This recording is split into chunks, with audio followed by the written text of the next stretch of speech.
یہ ممکن نہیں تھا کہ تنویر نے یہ سوچا ہو کہ علیزہ دراصل رانیہ تھی۔ رانیہ نہیں سمجھ سکی کہ وہ اب بھی اس کی فکر کیوں کر رہا تھا۔ کیا وہ اسے اس وقت بھی نہیں چھوڑنا چاہتا تھا جب اس کا خاندان تباہ ہو چکا تھا اور وہ مر چکی تھی؟ اگر وہ میرا کے لیے اپنی نفرت کو ہڈیوں میں اتر جانے والی دشمن کہہ سکتی تھی تو تنویر کے لیے اس کا جذبہ سراسر حقارت تھی۔ اگر اسے ایک اور موقع ملتا تو وہ چاہتی کہ اس شخص سے اس کا کوئی تعلق نہ ہو، اسی لیے وہ گزشتہ 2 سالوں سے اس سے بچنے کی ہر ممکن کوشش کر رہی تھی، لیکن پھر بھی وہ اس کے راستے میں آ ہی گیا۔ اس وقت اس کا واحد مقصد زیادہ سے زیادہ پیسہ کمانا تھا تاکہ معاہدے کے خلاف ورزی کے جرمانے کی رقم ادا کر سکے اور پھر فیلکس میڈیا کو ہمیشہ کے لیے چھوڑ دے۔ اسی دوران اچانک اس کا فون بجا۔ کال شیڈرک کی تھی۔ علیزہ، تمہارے لیے ایک اچھی خبر ہے۔ مسٹر تنویر نے کہا ہے کہ ہماری کمپنی تم پر ایک احسان رکھتی ہے، اس لیے اگرچہ تمہیں مرکزی کردار نہیں ملے گا لیکن تمہیں پہلی معاون اداکارہ کے طور پر کاسٹ کیا جائے گا۔ علیزہ کا چہرہ سخت ہو گیا۔ کیا تمہیں یقین ہے کہ وہ واقعی مجھے پہلی معاون اداکارہ بنانا چاہتے ہیں؟ کیا وہ مجھ سے بدلہ لینا چاہ رہے ہیں؟ شیڈرک نے جھجکتے ہوئے جواب دیا۔ مسٹر تنویر کو اتنا منفی انداز میں مت دیکھو۔ پہلی معاون اداکارہ کا کردار واقعی ناپسندیدہ ہے، لیکن یہ تمہاری اداکاری کے لیے ایک چیلنج ہوگا۔ ہر کوئی اس کردار کو نہیں نبھا سکتا۔ ایسا کرتے ہیں، میں ڈائریکٹر چیور سے بات کر کے کوشش کرتا ہوں کہ وہ تمہارے کردار کو کچھ نرم کر دے۔ تمہیں پتہ ہے کہ ڈائریکٹر چیور کو اداکاروں کا اپنے کردار میں تبدیلی کروانا بالکل پسند نہیں۔ علیزہ نے طنزیہ لہجے میں کہا۔ اگر میں نے ایسا کیا تو وہ مجھ سے نفرت کرنے لگیں گے، اور جب میں سیٹ پر جاؤں گی تو وہ مجھے مشکل میں ڈالیں گے۔ تو پھر تم کیا چاہتی ہو؟ شیڈرک کا سر درد سے پھٹنے لگا۔ مسٹر تنویر نے یہ سب تمہاری بہتری کے لیے کیا ہے۔ میری بہتری کے لیے؟ علیزہ کو اس بات پر یقین نہیں آیا۔ میں یہ کردار نہیں کروں گی۔ میں ڈائریکٹر چیور کی فلم میں کام نہیں کروں گی۔ علیزہ، جو تمہیں موقع دے رہا ہے اسی کا ہاتھ نہ کاٹو، شیڈرک غصے میں بولا۔ اگر تم نے یہ پیشکش ٹھکرا دی تو تم واقعی مسٹر تنویر کو ناراض کر دو گی اور وہ آسانی سے تمہیں بلیک لسٹ کر سکتے ہیں۔ شیڈرک نے سمجھاتے ہوئے کہا۔ اپنی بہترین اداکاری دکھاؤ اور میں تمہارے لیے سال کے آخر میں بہترین معاون اداکارہ کا ایوارڈ جیتنے کی کوشش کروں گا۔ در حقیقت عوام اداکاروں کی اداکاری کو زیادہ اہمیت دیتے ہیں۔ اگر تمہیں سنڈی پسند نہیں تو اپنی اداکاری سے اسے شکست دو۔ چند لمحے خاموشی کے بعد علیزہ نے مجبوراً جواب دیا، ٹھیک ہے۔ اس صورت میں وہ یہ کردار نبھانے کے لیے تیار تھی۔ فیلکس میڈیا سے نکلنے کے بعد علیزہ نے پاپرازی سے جان چھڑائی اور ایک دوسری گاڑی میں منتقل ہو گئی۔ وہ ایک فارم ہاؤس کی طرف روانہ ہوئی جو شہر سے 40 کلومیٹر دور تھا۔ وہ گاڑی سے اتری اور فارم ہاؤس میں داخل ہوئی۔ ایک سنولا ہوا آدمی اس کی طرف بڑھا۔ مس علیزہ، وہ کہاں ہیں؟ علیزہ نے پوچھا۔ سیلر میں، ہمیشہ کی طرح۔ علیزہ نے ایک ٹارچ لیا اور چہرے پر ماسک پہن کر سیدھا سیلر کی طرف بڑھ گئی۔ اندر ایک آدمی بوسیدہ کپڑوں میں قید تھا۔ اس کی قمیض اتنی گندی تھی کہ اس کا اصل رنگ بھی پہچانا نہیں جا سکتا تھا۔ اس کے جسم پر زخموں کے نشان تھے اور وہ خوف کے مارے سمٹا ہوا تھا۔ یہ آدمی کوئی اور نہیں بلکہ کاشان شیرازی تھا۔ جب اس نے ایک بار پھر اس سفید ماسک والی عورت کو دیکھا تو وہ دیوانہ ہو گیا۔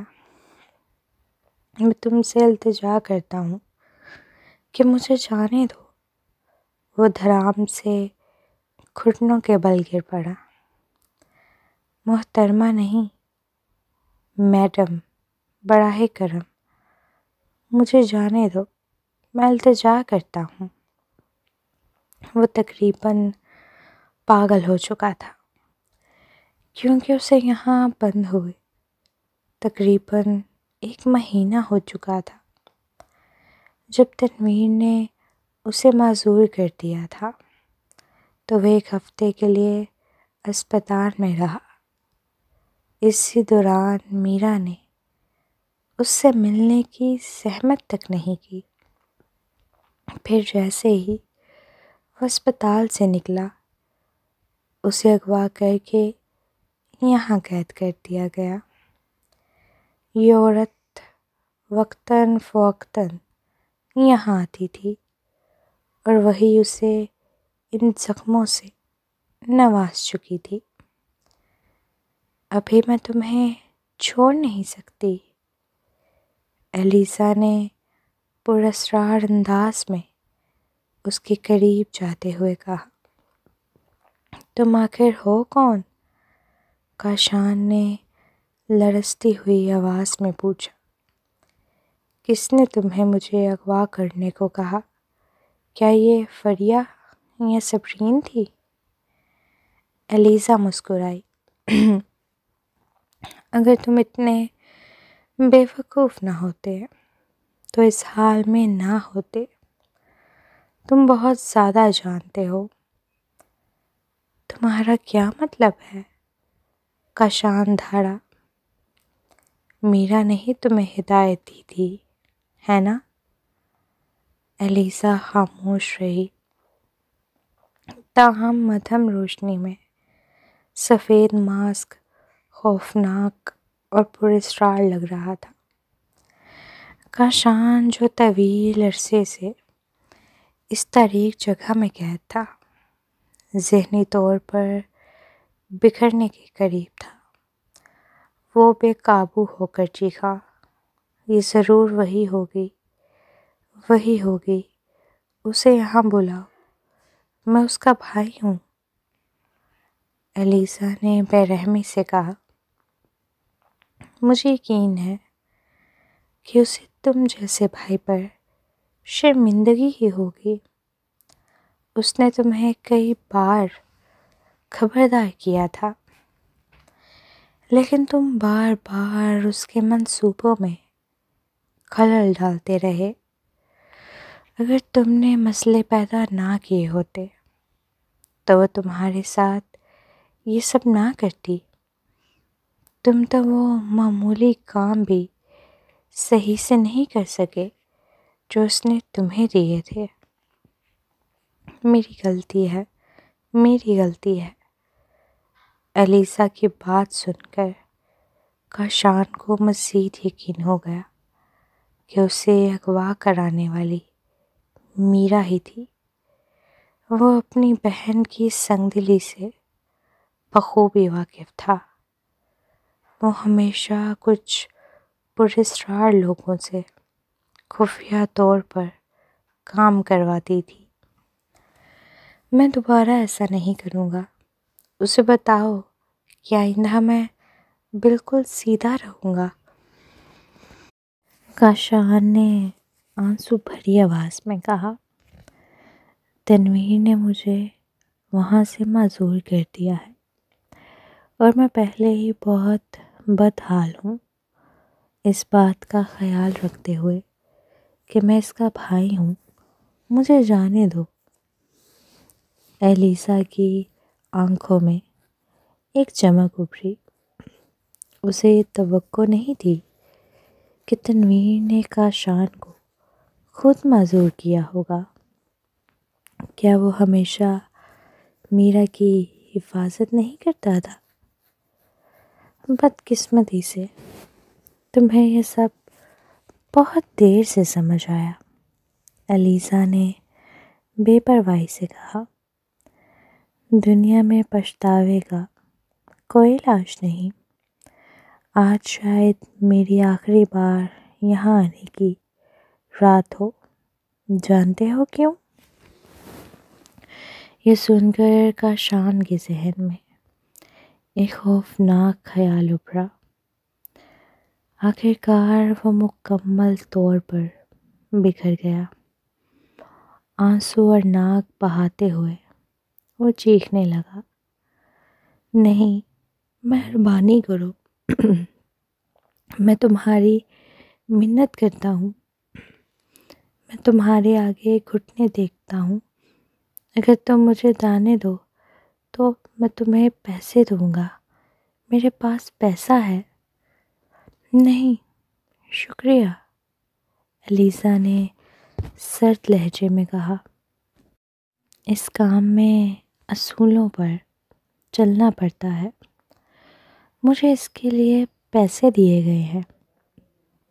یہ کہہ کر الیسا نے ایک خنجر نکالا اور اسے کاشان کے چہرے پر آہستہ اور نرمی سے پھیرنے لگی۔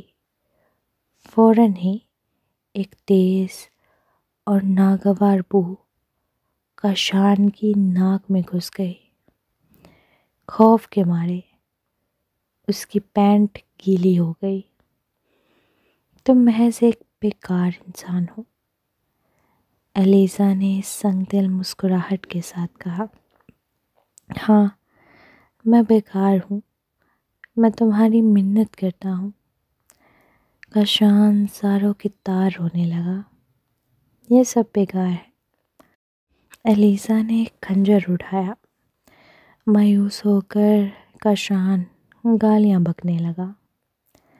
میرا شیرازی، تم ایک گھٹیا عورت ہو، میں نے تمہاری اتنی مدد کی اور تم مجھے اس حال میں چھوڑ رہی ہو؟ تمہیں بھیانک انجام ملے گا، میں مرنے کے بعد بھی تمہیں بخشوں گا نہیں۔ اس کے الفاظ مکمل ہونے سے پہلے ہی خنجر اس کے سینے میں اتر گیا۔ ہلکی سی تکلیف محسوس ہوتے ہی کاشان خوف کے مارے بے ہوش ہو گیا۔ الیسا نے ایک خنجر نکال لیا۔ یہ ایک خاص خنجر تھا جو جسم میں گھستے ہی سکڑ جاتا تھا۔ وہ صرف کاشان کو ڈرانا چاہتی تھی اور وہ ٹھیک اسی طرح خوفزدہ ہوا جیسے اس نے سوچا تھا۔ الیسا کو کاشان سے اتنی نفرت تھی کہ وہ واقعی اسے مار دینا چاہتی تھی۔ اگر وہ نہ ہوتا تو اس کے والدین کبھی نہ مرتے۔ یہ سوچ کر ایلیزا کی آنکھوں میں تلخی کی ایک شدید لہر ابھری۔ کاشان شیرازی، میرا شیرازی، میں تم دونوں کو ایک دن جہنم کی زندگی گزارنے پر مجبور کروں گی۔ مس ایلیزا، وہی سنولا ہوا آدمی اندر آیا۔ اسے یہاں سے لے جاؤ اور کسی ویران جگہ پر چھوڑ دو۔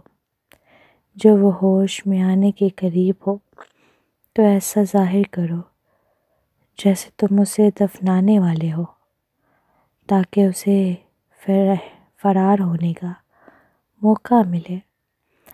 ایلیزا نے بے پرواہی سے کہا،